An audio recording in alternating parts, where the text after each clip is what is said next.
देखो, हमें कभी कभी एनिमे की स्टोरी बहुत ही ज्यादा पसंद आ जाती है, not because of their action, not because of their romance, but कभी कभी वो स्टोरी इतनी ज्यादा इफेक्टिव होती है यू जस्ट फील लाइक कि इट्स अंडर योर स्किन। हाल ही में एक नया एनिमे एयर होना स्टार्ट हुआ है, जिसके लिए मैं पर्सनली बहुत ज्यादा एक्साइटेड और वेट कर रहा था इस शो के लिए। जब से मैंने इसका ट्रेलर देखा था तभी से इसने मुझे हुक्ड कर दिया था कि भाई कुछ तो है इस एनिमे में और मुझे इसको देखना है। क्योंकि देखो, जब भी एनिमे अपना ट्रेलर रिलीज करती है उसमें ये देख के तो व्यूअर्स को पता चल जाता है कि उसमें किस लेवल का क्रेजीनेस, किस लेवल का एक्शन, किस लेवल की सारी चीजें हमको देखने को मिलेंगी। बट ये जो एनिमे, इसका जब मैंने ट्रेलर देखा मुझे लिटरली समझ बहुत कम आया, बहुत कम।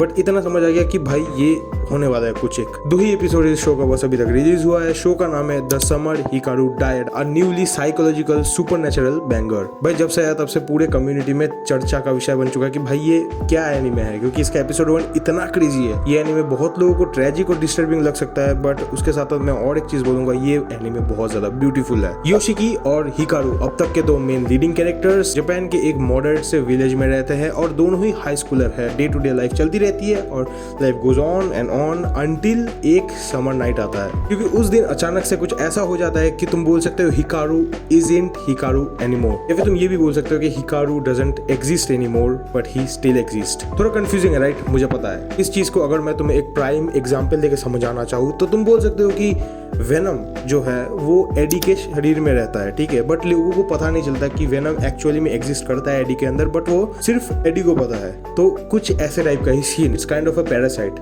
स्टोरी इंटरेस्टिंग तब बन जाती है जब योशिकी जो उसका बेस्ट फ्रेंड है उसको पता चल जाता है कि ये हिकारू और नहीं है, कोई तो है इसके अंदर, या फिर ये वो सेम हिकारू नहीं है जिसको वो पहले जानता था, बट वो फिर भी इसके साथ रहने का वादा करता है क्योंकि ऑब्वियसली वो अपना दोस्त नहीं खोना चाहता था। देखो, इधर तुम्हें हॉरर का टेंशन नहीं लेना पड़ेगा, टेंशन तुम्हें लेना पड़ेगा ये एनिमे तुम्हें फील करवाएगा टेंशन, इसके एटमोसफियर में, इसके लोगों का ग्रीफ में, जो पेन है, जो लॉसेज है, इसमें तुम्हें हॉरर ये फील करवाएगा। तो देखो, बहुत लोगों को ये क्वेश्चन लग रहा होगा कि भाई कोई जंप स्केयर नहीं है, कोई ये नहीं है, कोई अचानक से हॉरर कुछ आ नहीं रहा, कोई स्केरी कुछ शिट नहीं है इसमें, तो ये एनिमे इतना ज्यादा पॉपुलर अचानक से कैसे हुआ? क्योंकि अभी तक मैंने जितना भी बोला ये जस्ट एपिसोड 1 के एक छोटे से पार्ट तक होता है। आई थिंक 15 मिनट मैंने जस्ट बोला है तुम्हें, और बस 2 ही एपिसोड्स आए हैं, ध्यान में रखना ही है। और 2 एपिसोड्स मेरे हिसाब से मुझे ऐसा फील हुआ कि ये काइंड ऑफ एक बिल्डअप है बहुत बड़े चीज का आने का, क्योंकि एपिसोड तुम्हें ऐसा फील करवाता है, मजबूर करता है, कुछ तुम कुछ कर नहीं सकते। ये तुम्हें टेंशन फील करवाएगा इसके आर्ट्स पे, एटमोसफियर पे, कैरेक्टर्स के मूड्स के ऊपर, जो रॉ ग्राउंडेड इमोशन इस एनिमे ने फील करवाना ब्रो।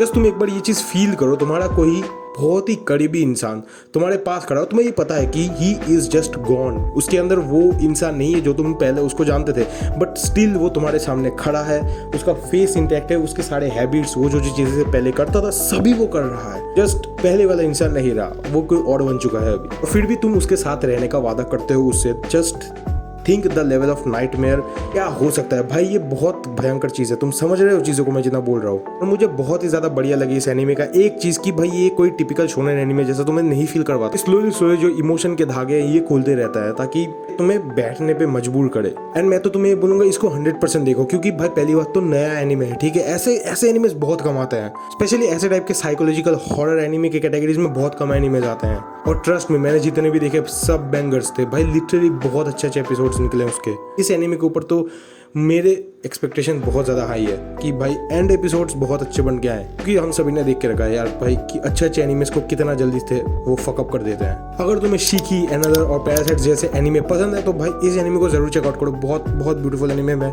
ऑलरेडी बोल चुका हूँ इतना ज़्यादा, अब मेरे पास इस शो के लिए और बोलने कुछ ज़्यादा नहीं है, क्योंकि हाल ही में रिलीज हुआ है, थोड़ा होने दो, जब खत्म होगा तब बात करेंगे वापस से इसके बारे में। वीडियो पसंद आया तो लाइक करो, देखोगे कि नहीं देखोगे कमेंट करके बताओ और सब्सक्राइब करो चैनल को। मिलते हैं किसी नेक्स्ट वीडियो नेक्स्ट एनिमे को, तब तक के लिए बाय।